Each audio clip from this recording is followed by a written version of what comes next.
Voilà, bonjour tout le monde, bienvenue. Nouveau chapitre, les acides et les bases faibles. Alors ce chapitre est divisé en deux parties. La première partie est consacrée à la force, à la caractérisation de la force d'un acide, et ceci à l'aide de constantes d'acidité, Ka. La deuxième partie sera, elle, consacrée à la caractérisation du pH et des courbes de titrage. Donc voici le menu de la première partie. Euh, nous allons d'abord aborder ensemble à nouveau les définitions des acides et des bases. Nous traiterons ensuite de l'eau pure et finalement nous caractériserons les constantes d'acidité. Commençons ce cours par quelques exemples.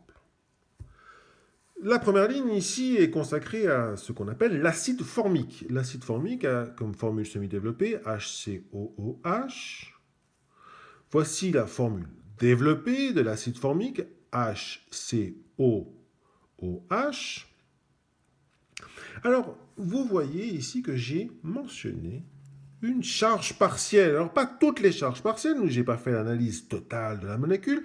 Par contre, j'ai mis une charge partielle positive ici.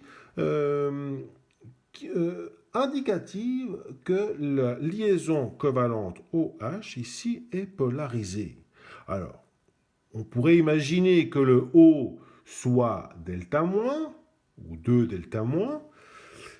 Par contre, je mets simplement le delta plus. Pourquoi? Parce que ce H-là est légèrement différent que ce H-là. Ce H lié au carbone est lié par une liaison covalente dite non polaire.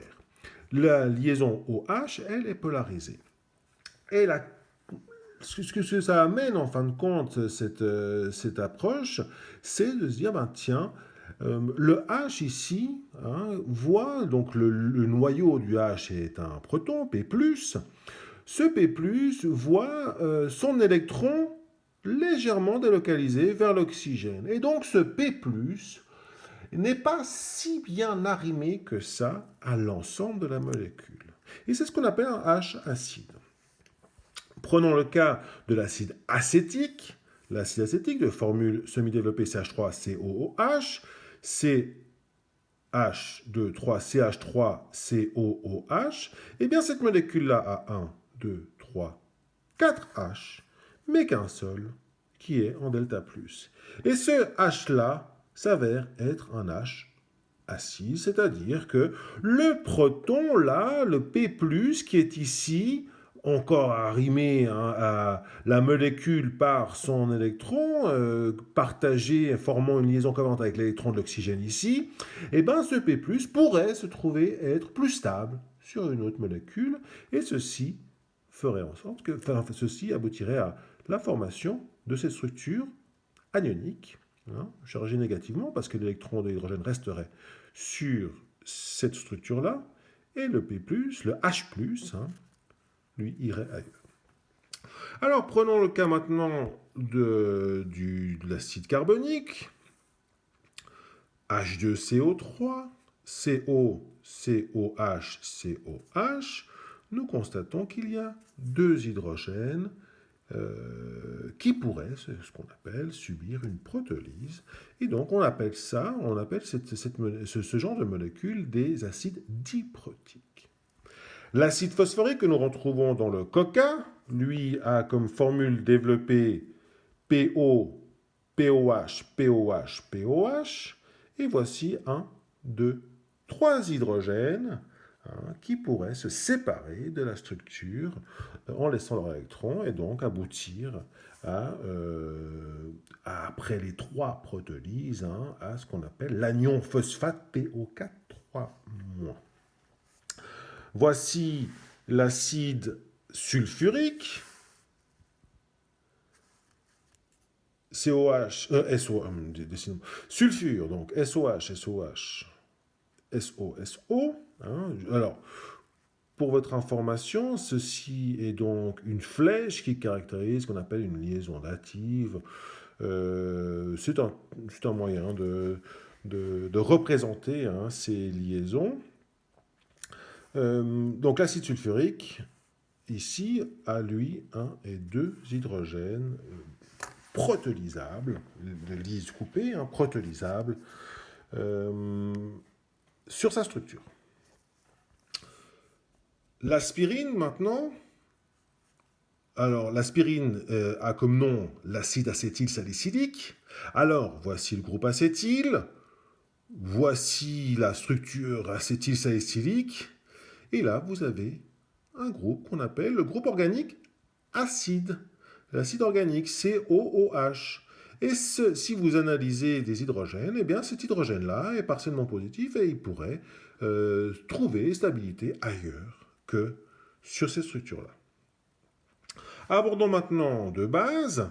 La base, nous considérons ici le NaOH. NaOH, je vous rappelle que ce sel, hein, cette substance contient un cation métallique, Na+, hein, et le Na+, lié à un groupe non métallique, est lié par une liaison dite ionique, Na+, OH-. Eh bien, la présence de ce OH- signifie qu'il y a la possibilité d'accueillir un H+. Je prends un autre cas, l'ammoniac, NH3. Eh bien, l'NH3, lui, a ce doublet non liant, et ce doublet non liant a la possibilité d'accueillir un H+. Nous finissons dans ces exemples par un acide aminé, le L-alanine. Eh bien, cet acide aminé est une base et un acide simultanément, car il pourrait accueillir ici un H+, et ce H ici est partiellement positif et pourrait trouver stabilité ailleurs que sur la structure de l'alanine. Et ceci nous amène aux définitions. La définition d'un acide est une structure qui a, dans l'eau, attention, dans l'eau, la possibilité de se protolyser, c'est-à-dire de libérer un H+, en laissant un A-, aller dans une autre direction. Hein. Une base, par contre, une base est une structure, une substance qui a la possibilité d'accepter un H+, pour former ici BH. Alors, j'ai rajouté cette petite équation-là, simplement pourquoi? Parce que la base, ici, est négative, elle accueille un H+, pour produire une substance neutre. Maintenant, la base n'est pas obligatoirement négative, comme nous l'avons vu avec l'ammoniac. La base accueillant un H+, va produire une substance qui sera cationique BH+. Voilà. Maintenant, regardons ces deux équations ici. La base qui accueille un H+ devient BH. Imaginons que la base soit du OH-. Le OH- accueillant AH+, forme du H2O. Alors, ça me permet d'arriver aux trois théories qui définissent des acides et des bases. La première théorie est la théorie d'Arrhenius. Pour Arrhenius, un acide est un donneur de H+ dans l'eau. Par contre, pour Arrhenius, une base est une substance, donc un sel plutôt, qui libère un groupe hydroxyde. Concernant l'approche de Bronsted-Lowry, l'acide est aussi une substance qui libère un H+ dans l'eau, mais une base, plus généralement, est une substance qui accepte un H+. Et nous réalisons quoi? Nous réalisons que finalement, cette forme-là est plus générale que cette forme-là, Cette forme-là, en fait, la base d'Arrhenius est un cas particulier des bases de Bronsted-Lowry. D'accord? Donc, l'approche de Bronsted-Lowry qui dit que simplement les bases est une base est une substance qui accueille un H+, eh bien, ces substances qui accueillent un H+, parmi ces substances, plutôt, qui peuvent accueillir un H+, vous avez la base d'Arrhenius, le OH-. Concernant la théorie de Lewis, Lewis est une théorie encore plus générale que la théorie de Brandtschedd-Lowry qui dit qu'un acide est un accepteur de doublets non liants et une base est un donneur de doublets non liants. Donc, dans le cadre de ce chapitre, nous allons uniquement traiter la définition de Brandtschedd-Lowry, qui inclut donc la définition de Arrhenius. Donc un acide est un donneur de H+, et une base est un accepteur de H+. Nous avions déjà vu ceci en deuxième année discipline fondamentale, DF. De manière générale, une molécule qui libère un H+, donc qui est acide, peut être ou de type acide minéral, donc vous avez un certain nombre d'hydrogènes lié à un non-métal lié à un certain nombre d'oxygènes. Je prends le cas d'H2SO4, H3PO4, HNO3 par exemple. Et les acides organiques, c'est ce fameux groupe COOH. Maintenant, une base de Brandtschedd-Lowry ou une substance, un sel qui libère du OH-, ou ce qu'on appelle une base conjuguée d'un acide, ou une molécule qui contient un N, un azote, car un doublet non liant peut assez aisément accueillir un H+. Je finis cette vidéo par justement cette notion de conjugué que nous reverrons plus en détail dans la prochaine vidéo. Voici ce que c'est qu'une réaction acido-basique.